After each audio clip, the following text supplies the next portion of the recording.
En esta ocasión son 4 ponencias, nada más que no sé si se iban a conectar. Ok, muy bien.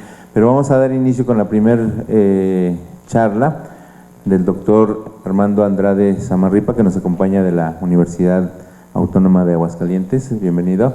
Y el título de su trabajo es The Making of en el cine contemporáneo mexicano, una aproximación a sus formas narrativas e intenciones discursivas. Le cedo la palabra al doctor y muchas gracias por acompañarnos. Pues buenos días. Gracias por la invitación y por nuevamente recibirnos acá en casa. Bueno, se siente uno en casa, muy a gusto. Y la verdad, pues es un honor siempre estar compartiendo pues todos estos trabajos derivados de la investigación que me ha arropado desde hace ya 4 años, que es este interés por indagar el documental o el making of documental o el detrás de cámaras, más conocido aquí en México, como una posibilidad de acercarnos a los procesos creativos de cómo se hace una película, no solamente de ficción, sino también del documental, ahora que Paul nos estaba comentando en torno a su perspectiva tan interesante, ¿no? Y bueno, pues, y en esa indagación que yo estoy terminando, justamente es una indagación que arropa al making of como una posibilidad de usarlo como recurso didáctico para formar cineastas en la licenciatura en Artes Cinematográficas en la Universidad Autónoma de Aguascalientes, del cual soy un afortunado de ser profesor de esta licenciatura, donde también ahí está la hija del maestro Eduardo, entonces estudiando. Y bueno, pues ahí ya es un proyecto que pues, está muy sistematizado y muy encauzado, pero me di cuenta que no hay nada escrito sobre el making of en México, ¿no? O sea, no existe ningún acercamiento, ni siquiera un acervo propiamente de nuestro cine nacional. Entonces, pues yo lo que estoy intentando hacer justamente es este acercamiento y bueno, de eso vengo a hablarles hoy, ¿no? Y precisamente tuve que hacer un acotamiento muy contemporáneo en torno al making of y me arropé en revisar películas desde 1999 hasta el 2019, que era, digamos, como en el año en el que yo quería un poco acercar y cerrar también filas en esta segunda fase ya de la investigación. Y bueno, pues quiero presentarles un poquito estos avances, a ver si se alcanza a ver aquí. ¿Sí le hice bien o la apagué? Pero bueno, en torno a ello, a ver.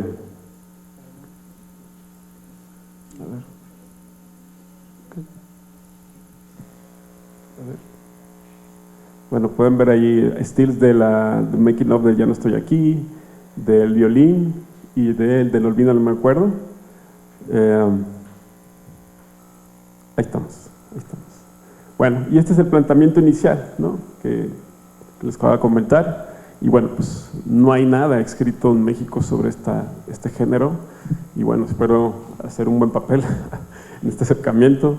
Y bueno, pues, en la investigación, en la primera fase, pues yo tuve un acercamiento también histórico de conocer qué era el making of. Y en realidad, ni siquiera a nivel mundial existen documentos históricos sobre cómo surgió este género que hoy día pues, lo podemos ver incluso hasta en Netflix, ¿no?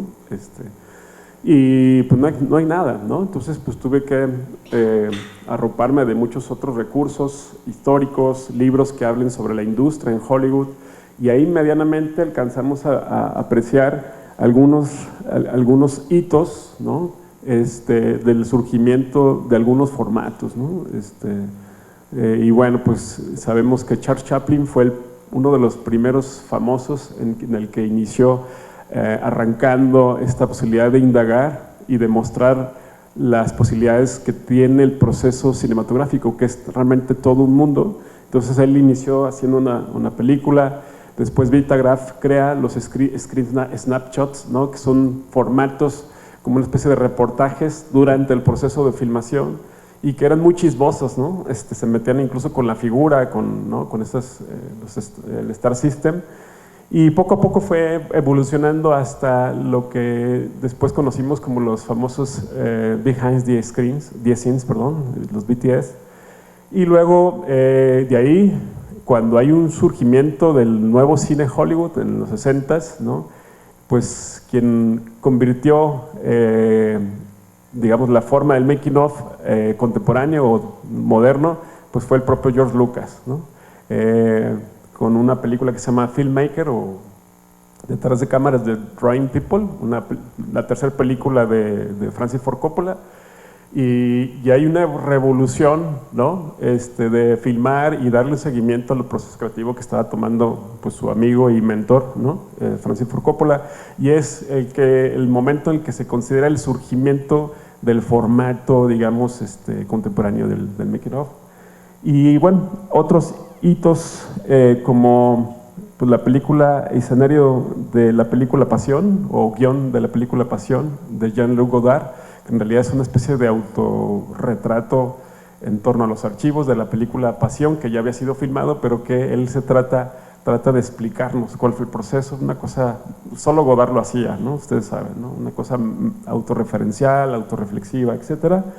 Y así es lo que yo pude indagar, y pues el surgimiento de Criterion Collection, que es pues una productora que se ha encargado de difundir y promover el coleccionismo de películas que han sido íconos a nivel mundial, y que se ha encargado también de preservar todos los materiales extrafílmicas de las películas que para nosotros han sido ya de culto y íconos.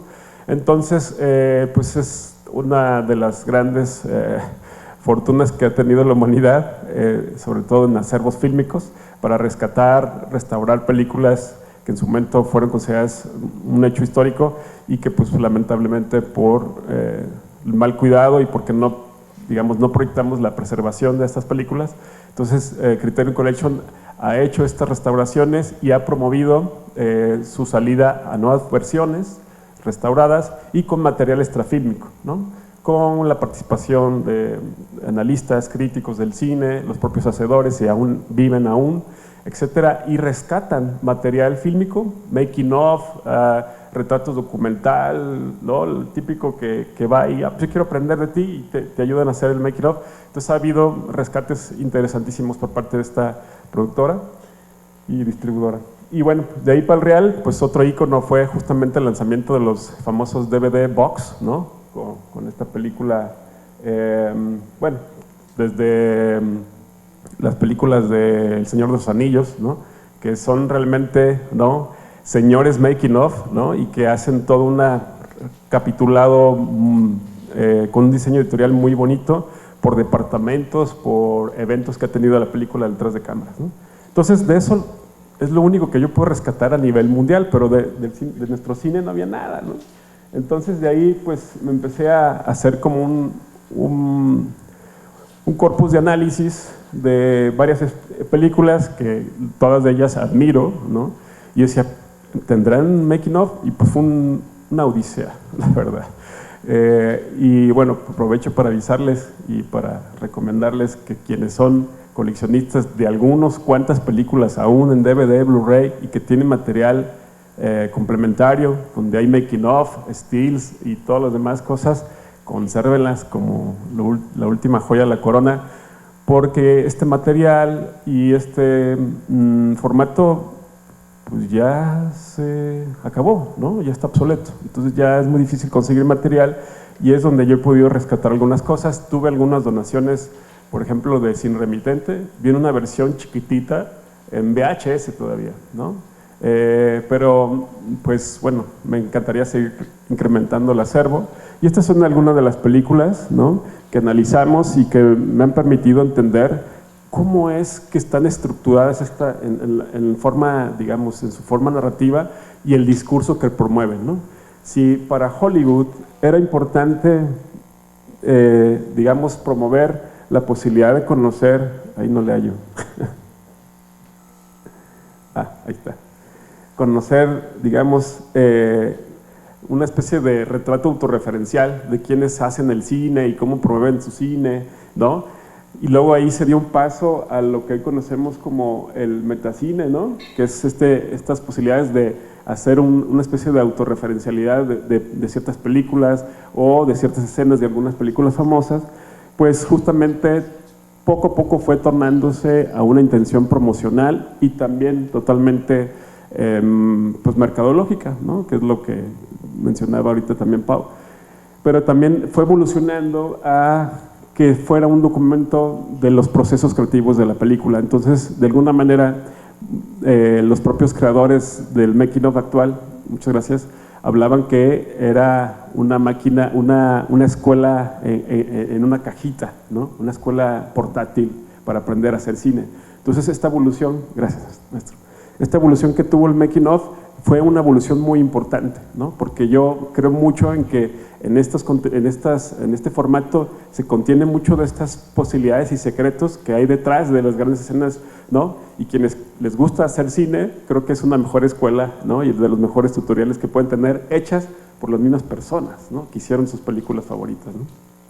Entonces, toda esta evolución pues me trae a revisar, por ejemplo, Los insólitos peces gato, detrás de cámaras, que es una película que lamentablemente su making of no hace honores a la película, ¿no? Y se trata justamente más bien como una especie de compilación de anécdotas que sufrieron detrás de cámaras y que de alguna manera lo va trabajando de manera formal a través solamente de intertítulos y de algunos cintillos ahí interesantísimos, dando datos importantes, como el caso de en el crew, uno de los choferes y de los gaffer fallecieron y al final le hacen una memoria ahí, ¿no? Una película que a mí me llamó mucho la atención de su estructura, que es Epitafio, de Rubén Gámez, Rubén Imas y Juline Olaizola, perdón. Está dividida en dos partes, una filmada por el productor, Pablo Simbrón, y otra filmada por el fotógrafo, ¿no? Entonces, la primera versión es totalmente anecdótica, incluso hasta utiliza la cámara Handycam y se registra el productor, y se trae algunas cositas interesantes, pero caen en la anécdota, ¿no? Y la versión del fotógrafo es maravillosa porque en realidad lo que hace es aprovechar esa estética que está filmando con la película, de todo que tuvieron digamos, en la escalada que tuvieron en el pico de Orizaba, que es donde está filmada esta película, y permite entender los procesos que llevaron, que sufrieron ante el clima y las maneras en cómo filmaron. Incluso estando en la nieve, digamos, tuvieron que utilizar algunas carpas para filmar con una mayor comodidad, ¿no? Y es una versión muy bonita que viene en su versión de DVD y Blu-ray, ¿no? Detrás de Y tu mamá también, que en realidad a mí me parece de los productos más lamentables que tiene el cine documental, hecho, digamos, etiquetada por Manuel Hinojosa, que era como el primer asistente de la película, pero en realidad se aboca justamente en filmar bromas que el propio Cuarón y todos los amigos le están haciendo a Maribel Verdú, y de ahí para el real tiene una cosa bonita, eso sí lo que utiliza el mismo narrador de toda la película, que es quienes vieron Y tu mamá también, ¿no? Lo conserva para ir hilando estas anécdotas, ¿no? Como conservando un poquito, igualando un poco esta forma narrativa, pero no aporta mucho. Ni siquiera sabemos cómo se filmó esa película, ¿no? Este es una afortunada hallazgo, que es Atando Cabos, el making of, que le quitan la M, ¿no? Pero en realidad es Matando Cabos, el making of, de esta película también icónica de nuestro cine nacional.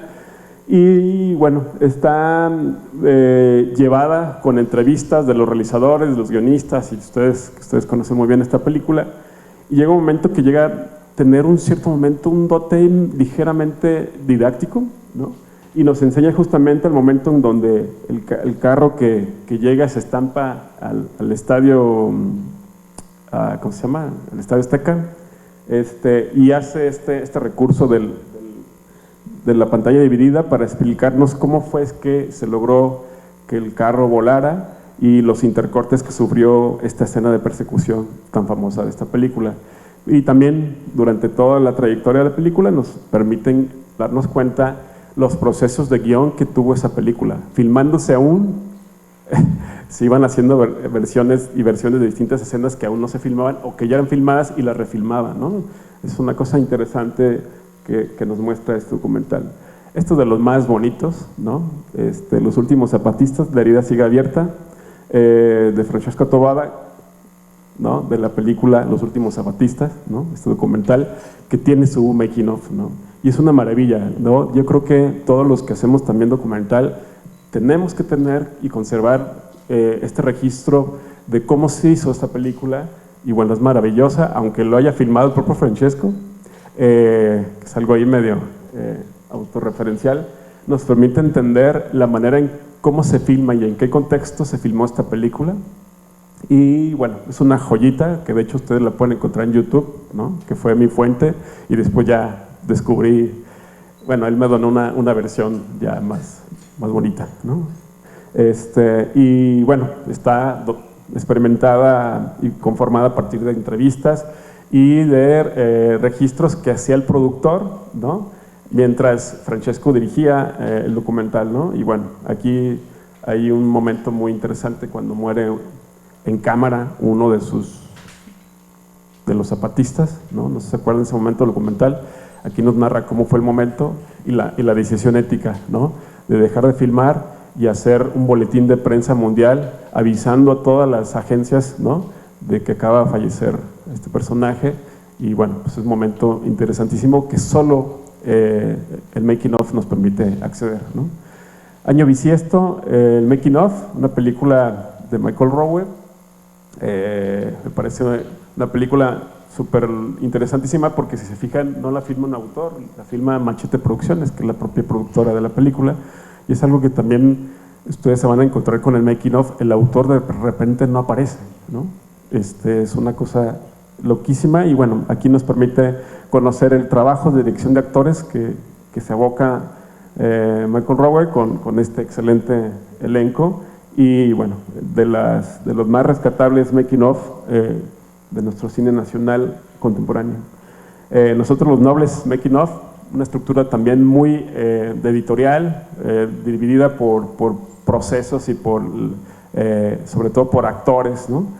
Y bueno, es un making of medianamente interesante, pero creo que tiene un elemento particular, que es justamente que nos habla de las versiones que hubo de la película, ¿no? Que es muy bueno, y de algunas sorpresas que hubo al momento de dirigir algunas escenas, ¿no? Donde no se les avisaba a los actores que iba a haber cierto escenario para poder contextualizar mejor a los actores durante su ejecución actoral. La Ley de Herodes making of, para mí es de los making of más completos, más parecidos a la industria de Hollywood, ¿no? Con entrevistas, ¿no? De Pedro Armendáriz Jr., una entrevista muy buena sobre el proceso, sobre la decisión de filmar este tipo de películas, ¿no?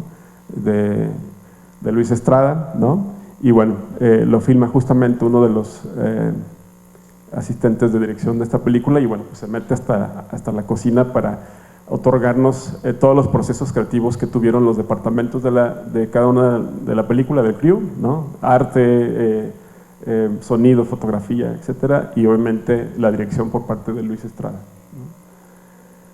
Ya no estoy aquí, que es una versión de Fito Torres, quien sería uno de los fotógrafos también y que se convirtió en el documentalista de esta película. Nos muestra pues el proceso detrás de cámaras de todas las escenas, pero tiene una peccata minuta terrible, que está musicalizado todo el tiempo con cumbia.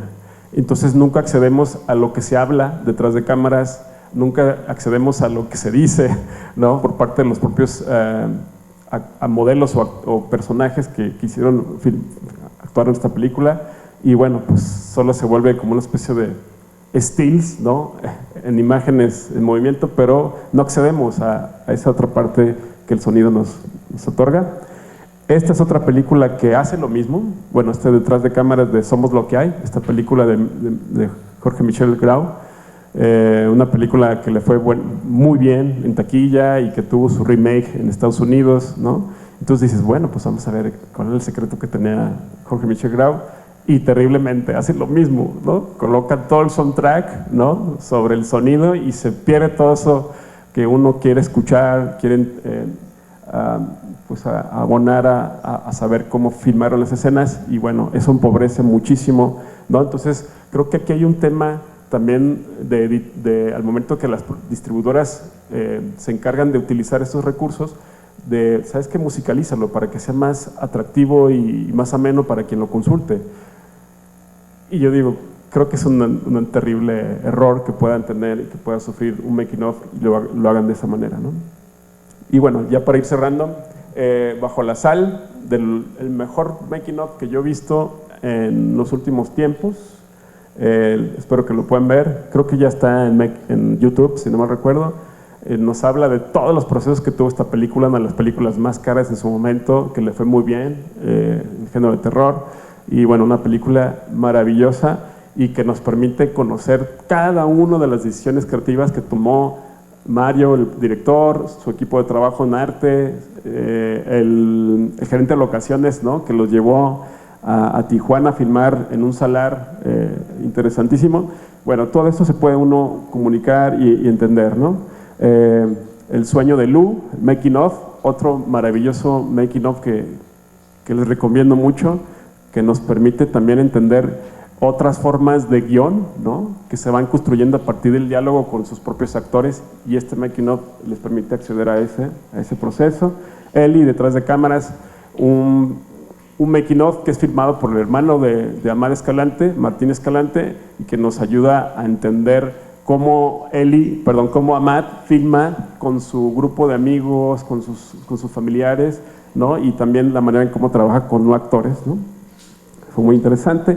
Camino a Roma, que muchos la vimos, después de haber visto Roma, nos cayó ahí este making of en Netflix, y bueno, para mí es una de las lamentables decisiones que tuvo Netflix en el estreno, porque muchas de las cosas que dijo Cuarón ya las había dicho en YouTube y en muchas cosas, entonces esta versión aporta, sobre todo en el momento en el que engañan a Yaritza, ¿no?, de que van a ser su hijo en la historia, van a ser muerto, ¿no? Entonces se ponen de acuerdo, ustedes no sé si lo han visto, eso es una información terriblemente paradójica, hablando éticamente con una persona que no es actriz, y entonces ella está aprendiendo a ser actriz y con estas decisiones, ¿no? Pero bueno, es para lograr mucho mejor, un realismo mucho más exacerbado. Y bueno, La región salvaje, también del propio Amad Escalante, que nos habla nuevamente de este círculo familiar que siempre está alrededor de cuando filma él.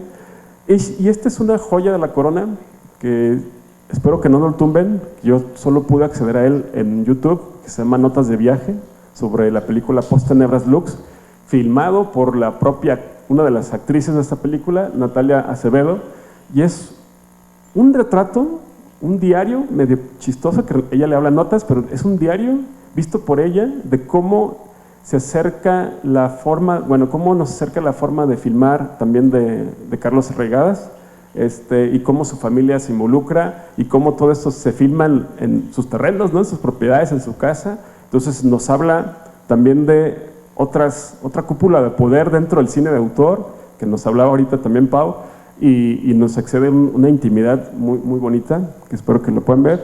Bueno, Perros, Amores, Accidentes, de los mejores documentales que contextualizan el proceso de cómo se filmó esta película y de dónde el propio Alejandro González Iñárritu documentó a sus actores para lograr el realismo que buscaba.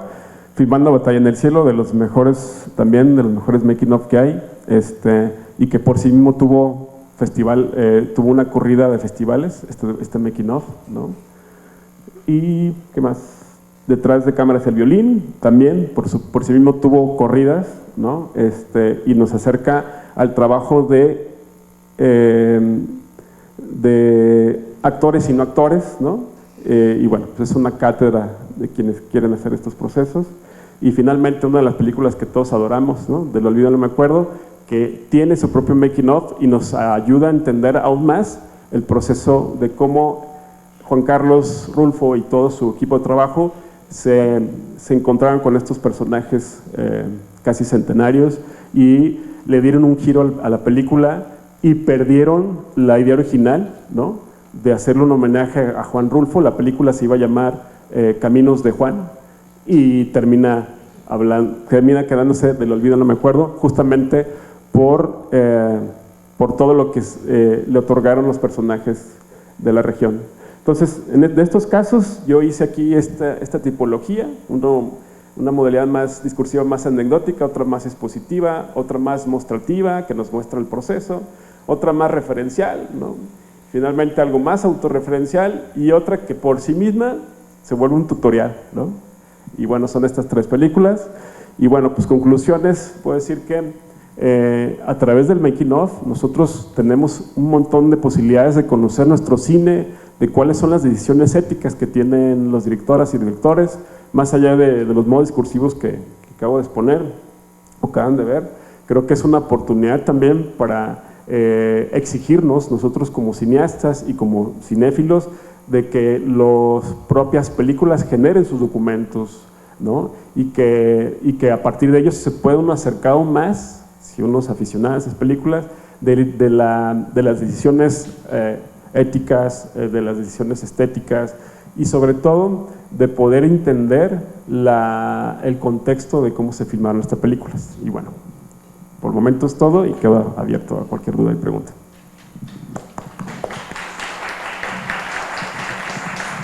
Muchas gracias, doctor Armando. Vamos a continuar con la siguiente exposición, que tiene por título Del celuloide a la era digital, de Ángel Moreno. No sé si ya esté conectado. Bueno, es una exposición en línea.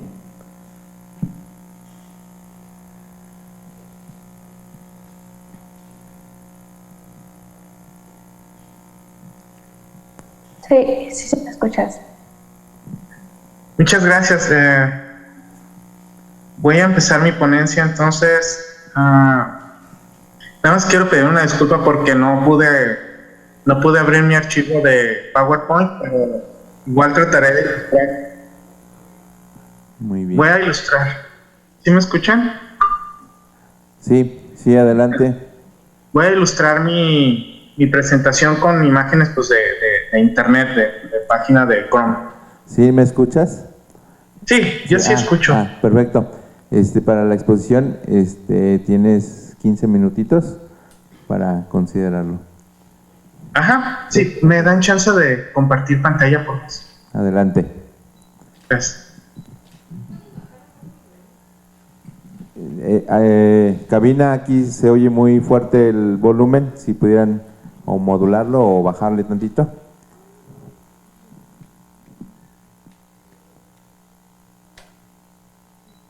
Todavía no puedo compartir pantalla.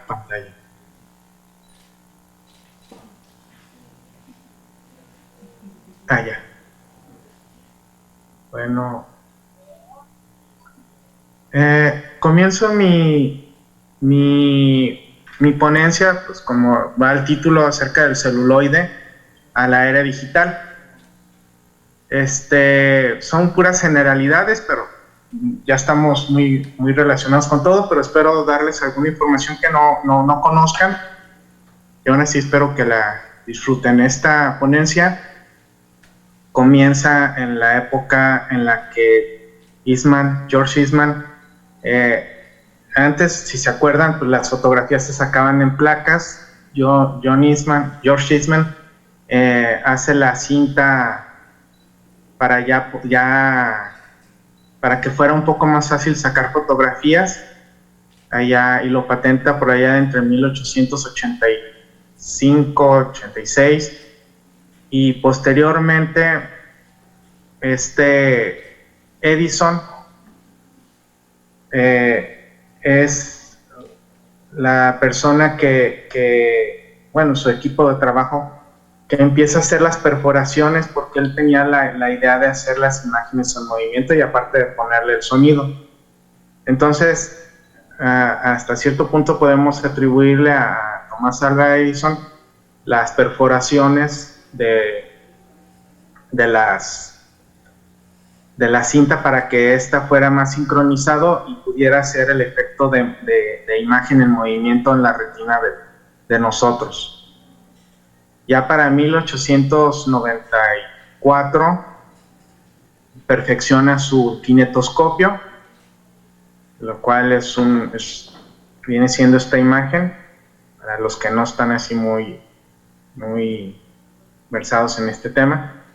Y pues se hace mucha publicidad de este aparato, y los que vienen a perfeccionar vienen siendo los hermanos Lumière. Luis Lumière, en cierta manera, perfecciona el kinetoscopio. El problema del kinetoscopio, pues, primero de las patentes, y luego de que era muy pesado, y luego de que pues no era, nada más proyectaba, no proyectaba tampoco, sino nada más pasaba imágenes en movimiento.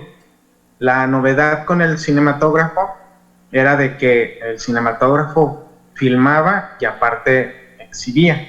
Esa era una de las partes importantes. La manivela en el cinematógrafo fue muy importante, pues, para poder controlar el movimiento de la cinta. Y aquí hago un salto cuántico, un salto de tiempo muy grande. Bueno, ya quedando establecida la imagen en movimiento del cinematógrafo, pues ya empieza a haber una evolución. Si checan pues la historia de George Seurat y todos esos escritores, pues no eran nada más Lumière y Edison, hubo en Inglaterra, en Italia, en Inglaterra, en Francia, y otros científicos en Estados Unidos que empezaron a generar los aparatos para imágenes en movimiento. Ya para 1928, 29, ahora sí ya se empieza a no solamente hacer imágenes en movimiento, sino ya las películas, la cinta, en este caso de 35 milímetros, hay varios formatos, 16, 8, 16 y 35 y hasta 70, que son los más comunes. Ya tenían impreso en la parte derecha, generalmente, en una de los costados, ya tenían impreso la barra de sonido. Desde Edison a finales del siglo XIX, él trató de musicalizar las películas, pero no es hasta 1928 en el que aparece el ditáfono, como les comentaba, ya con el sonido ya impreso. La primera película que se supo, la primera película que hace que se considera como la primera película sonora, se considera que es la del cantante de jazz, pero no es completamente la primera película sonora. Ya se me entró.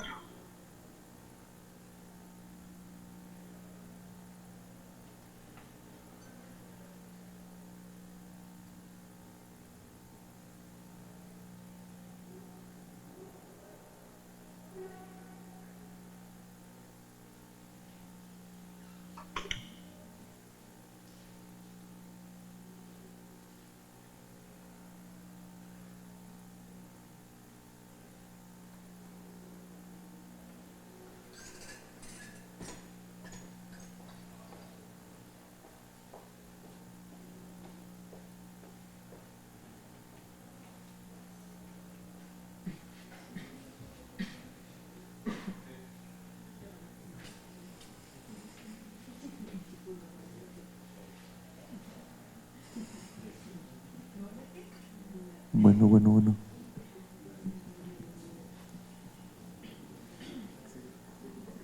Sí. ¿Se congeló?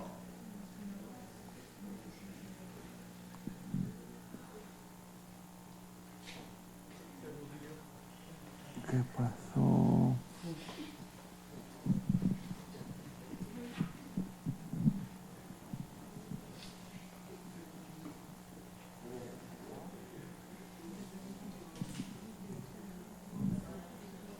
Bueno.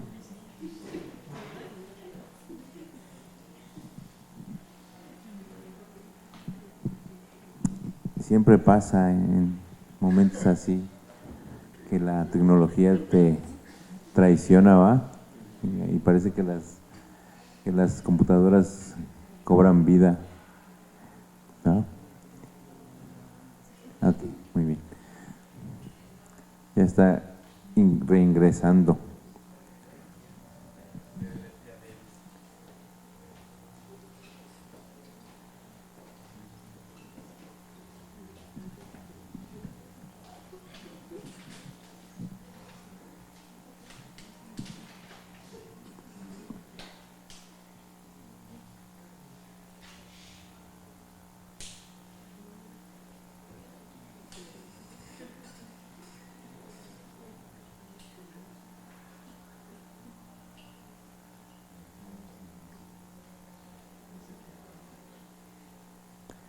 Mientras pongan música o algo así, o platiquen de algo, ¿verdad?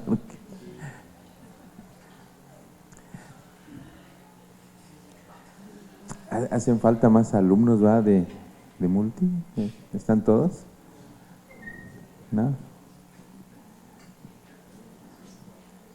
¿O andan a andar en el mundial, va?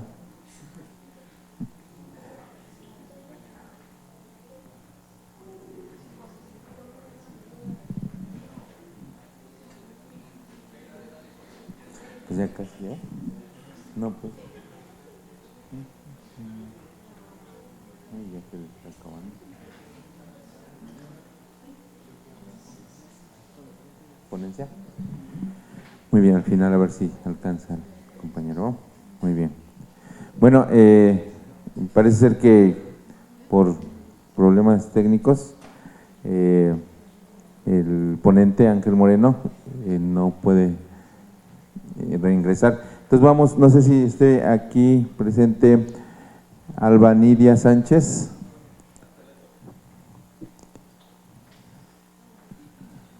Hola, sí, aquí Hola. ando. Tuvimos un problema con el ponente anterior. Yo creo que vamos a dar fluidez a esto y que nos presentaras tu ponencia, la cual has titulado Memoria y Ficción en el Cine Contemporáneo del Norte de México. Para que esto fluya, ¿no? Entonces, si quieres iniciar, tendrías 15 minutitos para tu exposición. Adelante. Gracias, voy a compartir pantalla. Esperemos que no ocurra lo mismo. Muy bien, tendré mi video para que no se congele igual. Y voy a comenzar. Si me pueden confirmar si se mira ahí la presentación. Sí, sí. Bueno, pues buenos días. Esta ponencia se desprende precisamente de un proyecto de investigación en el que estoy trabajando y en el que me dedico a revisar algunas de las producciones del cine que se ha hecho en la frontera norte de México en los últimos 20 años. Y lo que propongo es explorar en la manera en que el cine nos permite indagar no solo como documentos históricos o como un testimonio de ciertas épocas, sino que estas películas desdibujan nuestras concepciones de lo real y de lo ficcional, pero también bordean las fronteras entre tiempos y espacios. Van dejando rastros, van dejando huellas y vestigios de un devenir histórico que marca las regiones de la frontera norte de México. Lo podemos apreciar en estas películas. Como sabemos, desde que se puede registrar la realidad a través de imágenes, el cine se ha ido legitimando como una fuente viable para estudiar nuestra sociedad, para estudiar nuestro entorno. Primero como una herramienta para la investigación, pero posteriormente con el avance tecnológico, los procesos de masificación, la apertura de los recursos y sobre todo con los cambios en nuestra propia forma de comprender lo real y nuestra relación con conceptos como lo verdadero, lo imaginario, lo ficcional, pues el cine ha generado diversas discusiones sobre su injerencia en nuestra forma de entender el mundo y de entendernos a nosotros mismos en el mundo, ¿no? Al transitar de una herramienta de registro a una herramienta para la expresión, podemos identificar 3 momentos, que por demás abarcadores y que no son necesariamente fijos, ¿no? en la forma en que se puede definir el cine a partir de sus estructuras, formas, lenguajes, y que describiría a grandes rasgos el cine clásico hollywoodense, el moderno europeo de la posguerra y el posmoderno, que se desarrolla como producto de la masificación y el consumo global. Cada uno de estos momentos se relaciona de forma distinta con la expresión y percepción de la realidad. Así, la intención de las películas identificadas como del cine clásico es la de corresponder a la realidad, no distorsionarla, sino apegarse a las expectativas, a las convenciones y a las aspiraciones. Su manejo del tiempo es lineal y secuencial, y la narración es cerrada, es decir, no deja espacio para la especulación o para finales alternos o abiertos. Las historias que se cuentan son, digamos, de ensueño, en donde los protagonistas alcanzan sus objetivos deseados, y además plantea personajes también delimitados y bajo normas éticas y morales que podemos aceptar y que podemos interpretar. Con el cambio cultural que trajeron los años de la posguerra, pues estas historias optimistas y bien encaminadas ya no encajaban con la forma en que los espectadores veían su día a día. Así aparece el cine moderno, que se desarrolla como un quiebre con el cine clásico y con las convenciones establecidas. Como toda tendencia y vanguardia, surge como respuesta a su tiempo, como confrontación a las consecuencias de los procesos de industrialización y la devastación que dejó la guerra. Y desde el cine moderno se percibe a lo real como a partir de pequeñas historias individuales, de la vida cotidiana, del día a día. Es en este sentido una vía para mostrar la visión particular del mundo que tiene un autor. La correspondencia del cine con la representación es relativa, más que intentar mostrar o ser un espejo de lo real. El cine moderno intenta reconstruir la realidad y ofrecerla en todas sus caras, desde su ruptura con las estructuras y a través de la experimentación. Y en una especie precisamente de experimentar con estos dos, con el cine clásico y el cine moderno, surge el cine posmoderno, que no pretende mostrar la realidad, pero tampoco reconstruirla, sino que simplemente no cree que esto sea posible. Más bien busca nuevas formas de explicarla. Relativiza la realidad en verdades parciales según puntos de vista, según las subjetividades de quienes intervienen y a quienes se representen en la película. Con la entrada en crisis del concepto de representación, las posibilidades de conocer o de dar voz a las y los otros se ponen en cuestionamiento, dándole una importancia aún mayor a la figura y posicionamiento de la mirada como de constructora o reflexiva, y que coloca en un primer plano la necesidad de contextualizar tanto al producto como a quien lo produce. Y en estos entrecruzamientos o yuxtaposiciones de estilos y tendencias es donde se encuentra gran parte del cine actual con el que estoy trabajando. Se trata de películas que ven la realidad desde posiciones propias e individuales, pero con preocupaciones que trascienden desde lo regional y que llegan a colocarse como parte de un cine global, que no le tienen miedo a explorar en la subjetividad ni a quebrar las estructuras convencionales. Son películas que proponen visiones más diversas y en muchos casos también se posicionan desde miradas comprometidas éticamente. Y bien, así como ha resultado complejo explorar la relación de lo real con el cine, también genera reflexiones interesantes el adentrarse en lo actual, entender el presente, que podría parecer inalcanzable sino solo a través del paso del tiempo y de situarse a la distancia. Urrutia y Fernández explican que ciertas películas se conectan de un modo crítico con el acontecer tanto social como político del presente e indican que son transversales a problemas urgentes de nuestra sociedad que se instalan como testimonios vivos y vigentes, como archivos que conservan y muestran nuestro propio tiempo.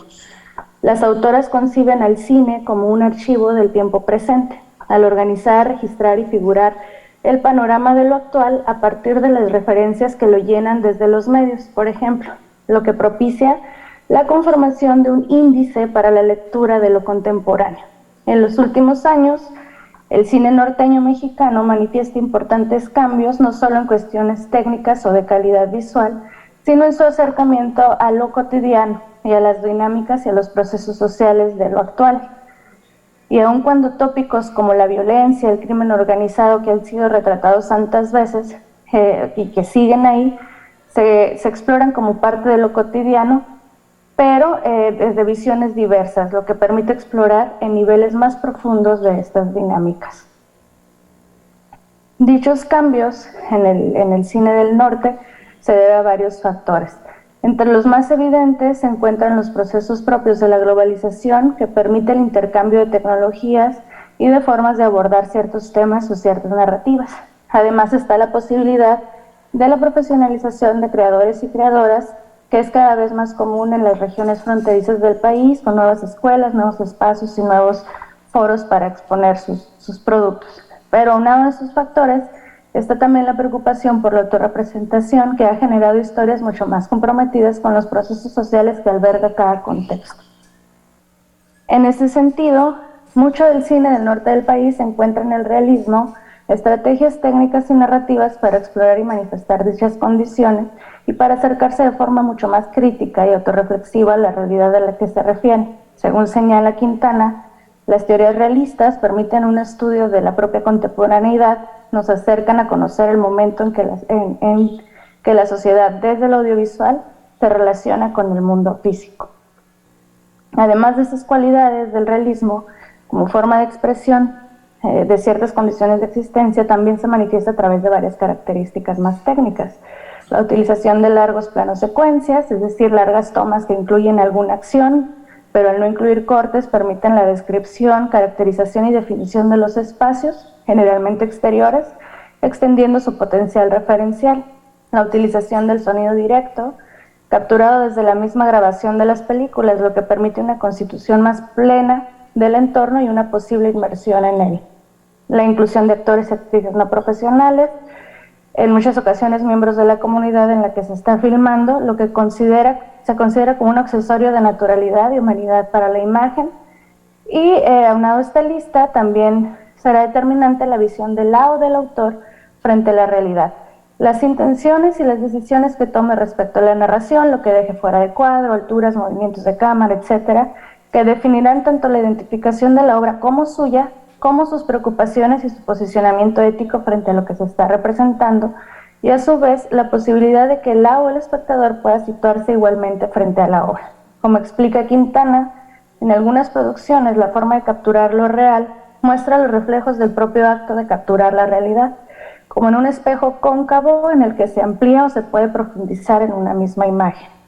La película no solo muestra la visión del autor, sino que puede dejarnos como espectadores ver más allá hacia la autorrepresentación y el posicionamiento que se lleva a cabo en la producción. Respecto a los temas que refiere al realismo, Luz Horn, que desde la literatura nos explica que las tendencias artísticas actuales ya no se persigue la representación de lo real, sino incluir y señalar la realidad a través de indicios o de huellas, de algunos vestigios, al mismo tiempo que se interviene en lo real. Explica que es a partir de esta transformación en las estrategias realistas que se puede mantener su potencial político. En el cine actual podemos rastrear el devenir histórico anclado en el presente a través de las formas y de las estrategias con que se propone cada narración. No sé si se va a escuchar, espero que no. Solo hay que ver el clip, ahí está. Y bien, la película que tomo como ejemplo de estas observaciones es La Paloma y el Lobo, que estamos viendo un clip de 2019 dirigida por Carlos Lenin. La película propone una narración anclada en el acontecer local y actual, pero con reminiscencias del devenir histórico de la globalización diseminado en primera instancia a partir de la presencia de fronteras geopolíticas como la que comparte México con Estados Unidos. En palabras del director, esta película es básicamente una historia de amor. Nuestra película es la historia de amor entre Paloma y Lobo, una pareja que pertenece a la clase trabajadora en Monterrey, Nuevo León, y que están ahí en medio de este mar de violencia que suele ser el país, tratando de seguir queriéndose y de seguir amándose. Eso es lo que declara Lenin. Ambos personajes han dejado juntos su hogar en Linares, Nuevo León, desplazados por la violencia hacia Monterrey, en donde intentarán mantener su relación a flote. Tanto el contexto como la forma y el contenido que Lenin examina a partir de fragmentos de la vida cotidiana de esta pareja contiene aspectos que refieren directamente a procesos sociales y a la construcción de una memoria de las regiones fronterizas. Si bien muchas de las condiciones y procesos sociales que comparten con el resto del país, fenómenos como la migración, la dicotomía que genera la vecindad con Estados Unidos, el trabajo obrero como modo de vida y como detonante de movilidades caóticas por zonas urbanas, el crimen organizado local y transnacional son prácticas inherentes a lo fronterizo. Dichas condiciones contextuales en las que se produce esta película la inscriben en un cine que se manifiesta de forma cada vez más recurrente en el norte del país en los últimos años. Exploran el malestares que se han incubado desde hace varias décadas y que se radicalizan a partir de la instauración del proyecto neoliberal en el país desde los 80. En el cine, las transformaciones que derivan del proyecto neoliberal se manifiestan, entre algunos otros tópicos, a través de narrativas de temáticas violentas asociadas a la demanda de intercambio comercial y político entre México y Estados Unidos. Y como señala Sánchez Prado, a pesar de las estéticas diversas en el cine, el encuentro entre capitalismo y comunidad, entre México y la modernidad, solo se puede representar a través de brotes de violencia, que es lo que se observa en estas narrativas. En cuestiones técnicas, a grandes rasgos, la película retoma las características que ya se mencionaban del realismo contemporáneo, como planos que permiten la contemplación del espacio, de las situaciones en las que se involucran los personajes, y cuya intención se reitera a través de cuadros fijos recurrentes, la voz en off como guía a través de las imágenes entre una secuencia y otra, la incorporación de elementos contextuales característicos, como lo que hace... ¿Perdón? 2 minutos, ¿sí? Tienes 2 minutos. Sí, ya voy al cierre. Decía, elementos contextuales característicos como locaciones, dinámicas y el uso del lenguaje particular, entre otros. La participación de actores y actrices de la localidad, en su mayoría no profesionales, y se desarrolla desde la fragmentación y de los saltos temporales y espaciales.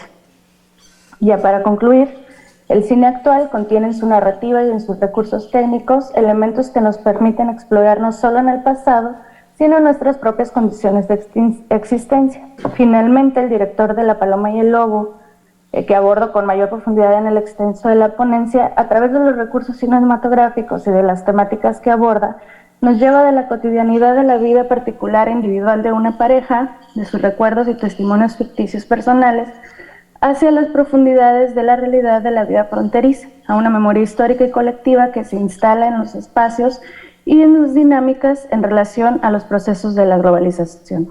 Algunas de las propuestas del cine de frontera de la última década, desde las estrategias del realismo contemporáneo, no refieren a la historia misma, ni pretenden ser una reconstrucción de hechos, sino que intentan condensar en narraciones individuales y cotidianas un estado de las cosas, una realidad en la que nos vemos interpelados todos y todas, tanto a nivel nacional como quienes habitamos específicamente la región que se explora a partir de sucesos que, aunque se encuentran en todo el país, sin duda alguna tienen una relación directa con las condiciones propias de la franja fronteriza y que devienen de una larga historia de contradicciones y de confrontaciones.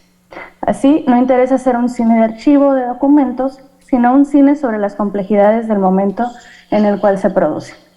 Y con esto termino. Muchísimas gracias. Muchas gracias, Alba, por tu intervención. Vamos a dar paso a la siguiente ponencia que presenta Karina Lisbeth Chávez Rojas, de la Universidad Michoacana de San Nicolás de Hidalgo. El título es Análisis sociocrítico de la película El Bulto, del nacionalismo al neoliberalismo en México. Adelante, Karina, nada más te recuerdo, son 15 minutos para considerar, ¿sí? Adelante. ¿Sí? ¿Me escuchan bien? Sí. Ok, bueno, pues yo voy a evitar hacer presentación debido a que estoy en una zona con muy baja nivel de recepción, entonces no quiero tener algún problema técnico. Y pues mi participación tiene que ver con algunos fragmentos del análisis sociocrítico de la película El Bulto, de Gabriel Retes. El objetivo consiste en examinar determinadas estructuras nocionales o, en este caso, trazados ideológicos que refieren a una etapa de rupturas macroestructurales con significativo efecto en el ámbito económico, político y social en México de los años 90, ya que uno de los objetivos de la sociocrítica tiene que ver justo con, y por su estrecha relación que tiene con la historia, tiene que ver este análisis en dos momentos que primero analiza lo que es la estructura en este caso de la película, y después relaciona todos estos elementos semióticos identificados con una segunda parte que tiene que ver con el contenido y que refiere a cómo este contenido dentro de la película tiene una estrecha relación con las circunstancias sociohistóricas en el momento de su emergencia. Y bueno, pues para quienes no conocen esta película, voy a compartir una breve síntesis.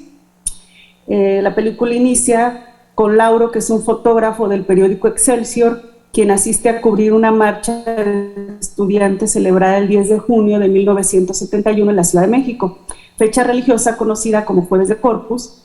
Y bueno, las acciones de estos estudiantes fueron reprimidas por el grupo paramilitar Los Halcones, de ahí que se conozca como el halconazo de Corpus Christi, este momento histórico de México.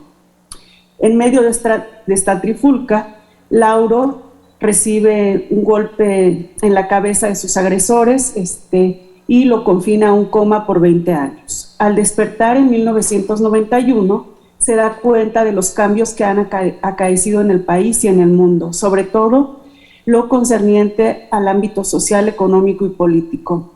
En el proceso de su recuperación se van acercando familiares y amigos para quienes estas transformaciones que le resultan avasallantes a Lauro, para ellos no lo son, porque poco a poco han ido, digamos, viviendo este cambio, pues, no les es fácil rechazarlos, ¿no? Por su parte, Lauro sí rechaza estos cambios y tiene una resistencia por adaptarse a esta nueva época, pero principalmente marca una frontera ideológica entre su forma de concebir la vida con la que profesa su círculo más íntimo. No obstante, después de un recorrido sinuoso y varios conflictos intrafamiliares, Lauro se sacrifica para adaptarse a su presente con el fin de no perder a la familia y a los amigos. Por otro lado, esta película también trata sobre la transición de México a la posmodernidad. Sobre todo está presente el tema que refiere al Tratado de Libre Comercio, que fue la entrada del nuevo modelo neoliberal en el país. Bueno, ya expuesta lo que es la síntesis de la película, y por el poco tiempo que se tiene de exposición, me centraré únicamente en citar algunos cambios sustanciales que nos dan cuenta de esta transición de un modelo nacionalista a un modelo neoliberal en México. Los primeros cambios registrados se perciben en la primera parte de la película, que es en blanco y negro, y que es una analepsis que destaca por ser una modelización o resemantización del pasado, que hace referencia, como ya lo mencioné, al ataque del Jueves de Corpus. Y aquí nos hace una referencia de que los estudiantes que se están manifestando y que son golpeados y asesinados por el grupo paramilitar Los Halcones se reconocen como parte del pueblo y su orientación ideológica es socialista.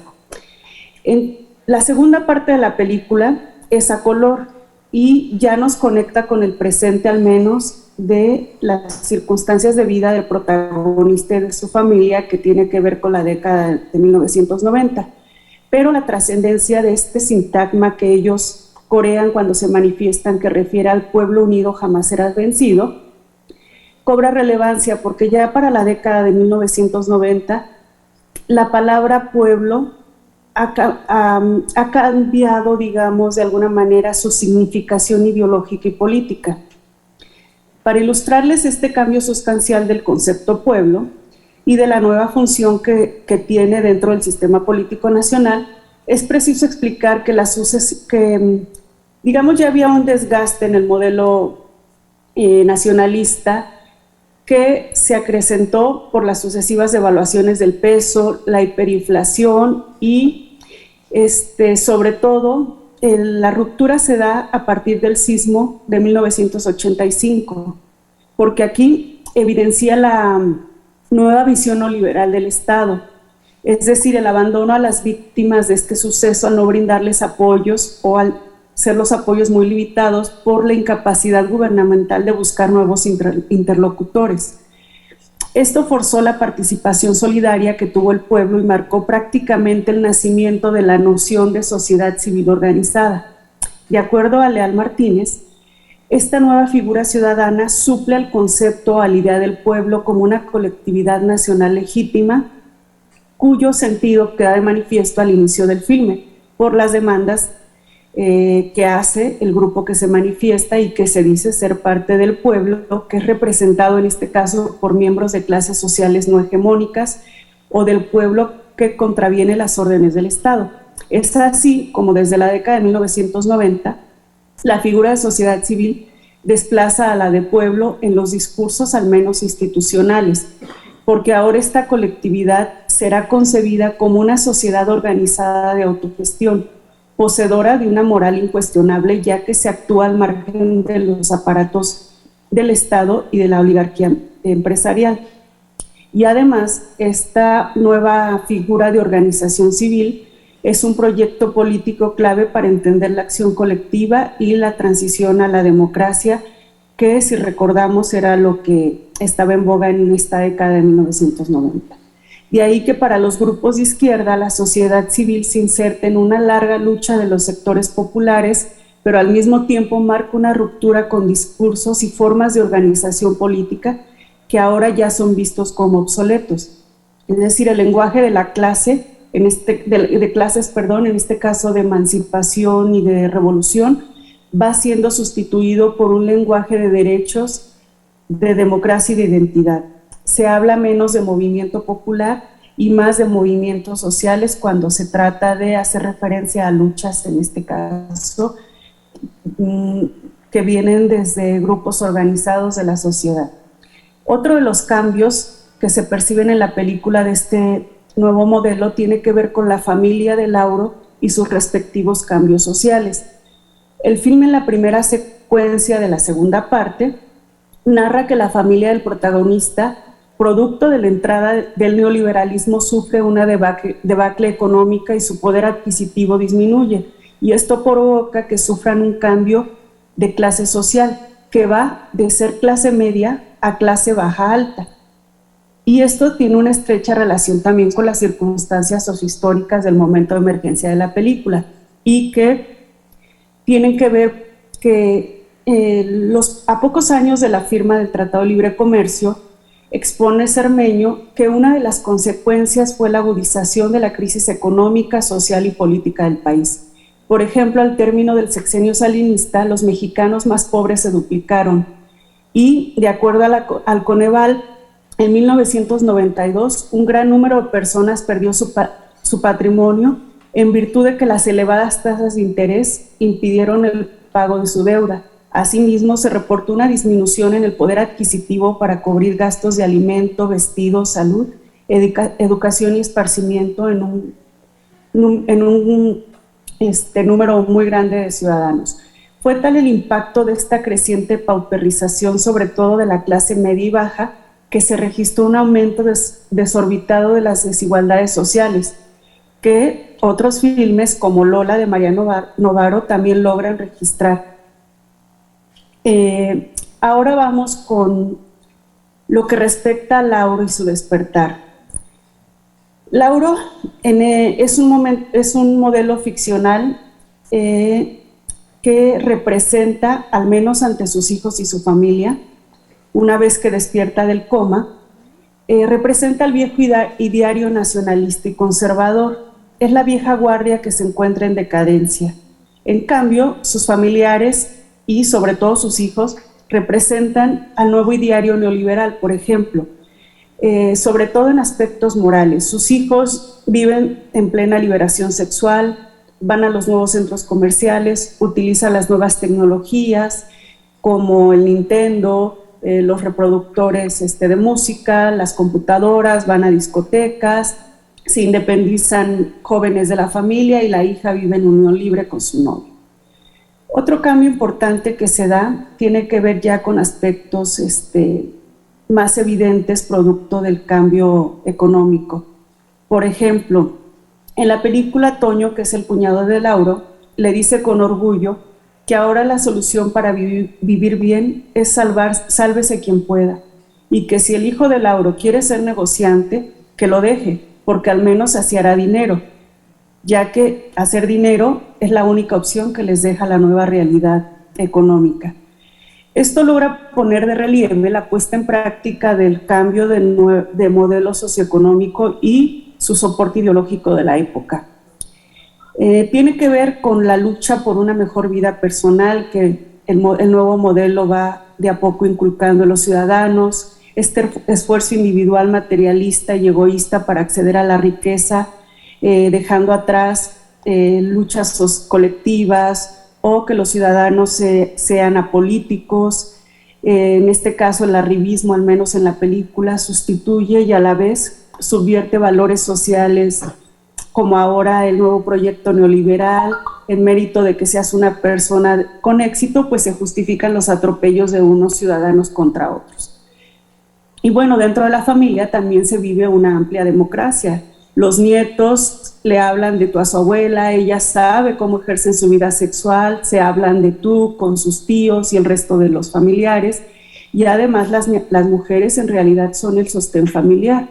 De esta manera se diluye esta figura paterna como sostén familiar y que tiene que ver con pues nuevas configuraciones de familia que se empiezan a promover y a ser visibles, al menos en el cine, que responden también a esta época. Y para concluir, pues quiero comentarles que lo expuesto hasta aquí permite sustentar, en este caso, mi hipótesis, ¿no? La misma que consiste en concebir a la película El Bulto como una producción que evidencia o transcribe este parteaguas de ruptura macroestructural con efecto en lo económico, lo político y lo cultural en México. De estos sucesos, por ejemplo, de la primera parte de la película, figuró la represión, la intolerancia del gobierno ante la crítica y la falta de canales de participación política. Esta última era una fuerte demanda hecha por los emergentes grupos políticos y la sociedad en general, cuya ruptura fue más evidente a partir de 1968, debido a que este suceso del 2 de octubre marcó el punto de ruptura de los existentes modelos hegemónicos y oficiales sobre la identidad nacional y las estructuras de poder. Además, el halconazo que se registra dentro de la película como un suceso histórico fue un hito que reconfiguró la izquierda mexicana. Además, a partir de ahí las manifestaciones, al menos por un tiempo, fueron casi inexistentes y sus secuelas resultaron aleccionadoras. Si bien a posteriori, como se percibe en la película, las posiciones políticas sufrieron una bifurcación. Por un lado destacan los radicales y por otro lado los moderados e intelectuales progresistas, que por si fuera poco perdieron a gran parte de sus miembros porque fueron incorporados en el aparato gubernamental, sobre todo durante el gobierno salinista. De igual manera, el texto fílmico es registro de una narrativa ideológica que justifica un nuevo nacionalismo comercial y que promueve los valores que transcribe el nuevo proyecto neoliberal de nación. A tal efecto, pues el Tratado de Libre Comercio, como bien sabemos, fue la herramienta que le abrió las puertas de la posmodernidad a México. Por ello, el nudo argumental de la película se centra en el nacimiento de México a un nuevo tiempo.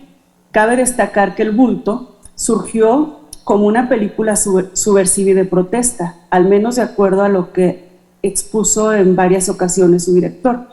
Pero a través del recorrido analítico que hice, pues yo puedo sustentar que resaltan los signos hegemónicos y dicotómicos que modelizaron una época específica de México y que al final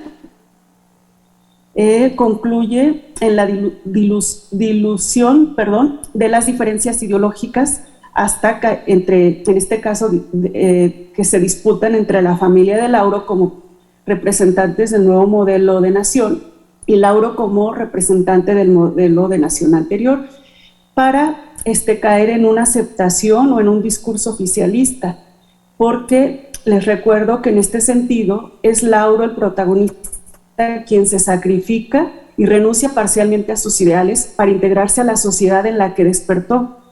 Y si recordamos, este discurso integracionista fue característico del sexenio de Carlos Salinas de Gortari para dejar ver a México como un país estable y unido de cara a la firma del Tratado de Libre Comercio. Por otro lado, la frontera ideológica delimitada por Lauro versus sus familiares y amigos se desarrolla nacionalmente en la esfera de lo familiar, lo cual creemos representa metafóricamente a la nación mexicana y a las circunstancias que el grueso de la sociedad vivió y los cambios que sufrió producto de este nuevo proyecto de nación. Y bueno, pues hasta aquí concluiría mi participación y pues con eso termino. Muchas gracias, Lisbeth. Bueno, había quedado pendiente una parte de la ponencia de Ángel Moreno. ¿Estás conectado, Ángel? Sí, en sí esta voy a ser breve para no extenderme mucho y ya terminar. ¿Cómo? Perdón, no te oí. Sí, voy a ser breve para terminar. Eso te iba a pedir que seas muy breve, a lo mejor ya más bien como conclusiones, para dar paso a las preguntas o algunos comentarios que pueda haber en el público. Adelante, Ángel. Entonces, ¿hago conclusiones o continúo? Sí, yo creo que sí. Yo creo que sí. Sí, para dar fluidez a esto. Bueno, pues nada más, ayer estaba platicando con un interventor y dice que el cine va a desaparecer. Yo creo que el cine, por varios factores, no desaparecería como tal. Se transformaría. Los adelantos tecnológicos, pues inherentemente son parte sustancial del cine, como un invento del siglo antepasado. Y pues aquí, por eso estamos aquí, porque el cine no va a desaparecer, va a seguir siendo adelanto tecnológico más adelanto tecnológico. Y ya, muchas gracias, y disculpan por la del equipo. Gracias. Muchas gracias, Ángel. Bueno, pues hasta aquí las ponencias, las presentaciones. Si hay entre el público algún comentario, alguna pregunta, adelante.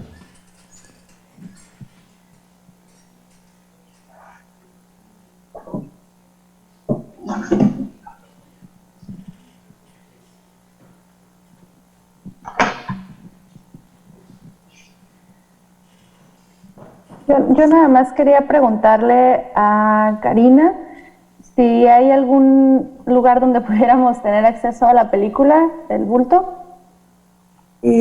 Alba, fíjate que, bueno, como recordarás, no hace mucho que falleció Gabriel Retes y yo no la he encontrado ya en línea, la bajaron, solo la puedes para renta en algunos espacios donde puedes bajar películas digitales, pero hasta donde sé no la tienen, y si la tienen en algunos espacios es de muy baja calidad porque fue una película que se filmó con muy bajo presupuesto. Ok, pues gracias. Muchas gracias. Aquí entre el público hay una pregunta. Perdón, Alba, pero puedes pasarme tu correo y yo la tengo, te la puedo pasar en Drive, por favor. ¿Te lo anoto aquí en el chat? Por favor. Muy bien, aquí entre el público hay una pregunta. Adelante. Para Armando. Dentro del corpus que tú consideraste solamente hay 2 making of de documentales, es decir, que el documental en realidad está documentando la ficción, ¿no? Y poco documenta al propio documental. ¿Pudiste revisar también, yo sé que no era tu foco, pero pudiste revisar también bitácoras sobre cómo se hacen documentales? Porque yo también pienso que también hay muy poquitas bitácoras. Yo solamente conozco la de La Laguna de Dos Tiempos y no sé si hay más. Muchas gracias. Sí, también he revisado bitácoras, notas de producción, stills. Pues las que hemos tenido acceso son las que se conservan en la Cineteca Nacional, y pude acercarme solo a 2 productoras que son como las más fuertes, Limon Films, ¿no? Y Machete Producciones, obviamente. Y de documental no hay nada. Documental está tristemente, digamos, desligado, digamos, a esta, digamos, esta línea de difusión ¿no? De todo lo que se deriva, tanto desde la investigación como todos estos productos audiovisuales, digamos, de una producción. Entonces, yo creo que ahí deberemos de seguir como difundiendo y promoviendo a los realizadoras, a los realizadores que también tengan este cuidado, porque es un legado, digamos, y también sus películas pueden ser objeto de una continuación por parte de otras personas interesadas. Y afortunadamente, las que yo pude indagar, que fue la de Los Últimos Zapatistas y de Los Niños de Acuerdo, pues están muy ligadas también a promover estos, sobre todo este hecho histórico, ¿no? Que pudo hacer Francisco Tobada, y que tiene también pues digamos, un acercamiento más a la investigación sociocultural, ¿no? Entonces él tiene todavía esa posibilidad, y aparte ejercía el periodismo, entonces pues está ligada más a esta línea editorial que poco a poco la propia videoproducción o la videodistribución fue otorgando, ¿no? a la cultura de la distribución de películas caseras, digamos, en casa. Entonces, en realidad es una cultura y un proceso muy complejo que lamentablemente, porque en México no existe una industria cinematográfica, audiovisual, digamos, homogénea, solo se centralizaba en algunos estados, ¿no? Sobre todo Ciudad de México y quizás Guadalajara y Monterrey, pero de ahí más no hay una posibilidad de esta línea editorial que la videodistribución tuvo y que de alguna manera puede ser el vínculo para hacer posible acceder a estos documentos.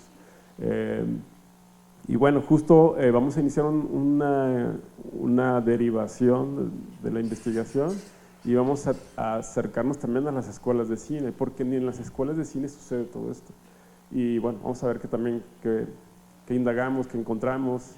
Y bueno, pues ha sido una odisea, porque en realidad estamos picando piedra en ese sentido para poder dar a conocer y a indagar este tipo de materiales que para quienes nos gustan estas películas podemos conocer más al respecto, más allá del corte que uno ve, digamos, de ellas, y también de los procesos de investigación que hubo, ¿no? Todos los procesos, ¿no? O sea, procesos creativos, procesos técnicos, incluso hasta de mercadotecnia, ¿no? Que también son importantes saber por qué algunas películas no se distribuyen fuera de nuestro país. Y bueno, en fin, entonces, pues nada, la verdad es que hay muy poco y bueno, pues ahí quien esté interesado en sumarse a la investigación, con mucho gusto, hacemos un convenio y nos arropamos a seguir investigando, porque en realidad estoy solito, como decía Shrek. Pero en ese sentido, la verdad ha sido una buen aliciente para acercarme a las productoras, a los festivales. Por ejemplo, hay festivales que incluso ya hay, al menos en España, ¿no? Hay un par de festivales que le dedican un programa específico para el cine, el metacine y el making of, ¿no? Entonces, creo que es un género que hay que cuidarlo mucho, ¿no? Porque en realidad es un fenómeno totalmente que desde que nació el cine sucede, ¿no? Y que podemos aprovecharlo para muchas cosas, ¿no? Y bueno, muchas gracias por la pregunta. Muchas gracias. ¿Alguna pregunta más? Adelante, Pau. No, solo comentarles que en 2005 hubo una película que fue la primera convocatoria en el cine digital. Se hizo una película, Los Sonidos del Tesechoacán, un acercamiento antropológico. Nació la idea de unos antropólogos musicales en la región del Sotavento, el sur de Veracruz. La película está en YouTube, decidimos colgarla. Y el making of también. Hicimos un making of de 20 y tantos minutos, media hora, porque teníamos el sueño de hacer un disco. Hicimos la grabación en las rancherías, pero nunca salió el disco porque nos quedamos sin lana. Entonces decidimos hacer el making of a partir de todo ese material. No lo metimos en ningún acervo, no lo metimos en ningún sitio, simplemente lo colgamos en YouTube. Entonces, tanto la película como el making of lo tienes a tu disposición ahí en la red. Y tú también, por supuesto, claro que sí. Muchas gracias. Bueno, pues vamos a dar por terminada esta mesa. Vamos un poquito retrasados y doy paso al maestro de ceremonias. Muchas gracias. Gracias. Gracias a todos los ponentes.